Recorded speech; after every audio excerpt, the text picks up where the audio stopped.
आई, तो हसरा चेहरा नाही कोणाला दुखावले, मनाचा तो भोळेपणा कधी नाही केला मोठेपणा. उडून गेला अचानक प्राण, पुनर्जन्म घ्यावा हीच आमची प्रार्थना. शोक संदेश. आपणास कळविण्यात अत्यंत दुःख होत आहे की आमची आई कैलासवासी इंदुबाई नामदेव देवरे यांना गुरुवार दिनांक 19/3/2026 रोजी देवआज्ञा झाली.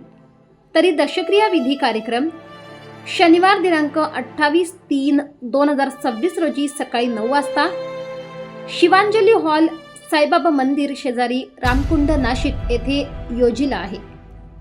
आपले शोकाकुल श्री राजेंद्र नामदेव देवरे, श्री विजय नामदेव देवरे मुलगा, श्री संजय नामदेव देवरे मुलगा, श्री गणेश नामदेव देवरे मुलगा, श्रीमती सुनंदा रमेश देशमुख मुलगी, सौ नंदा हरिश्चंद्र मुठाळ मुलगी, श्रीमती मैना शिवाजी पवार मुलगी, सौ संगीता विजय चव्हाण मुलगी व समस्त देवरे परिवार.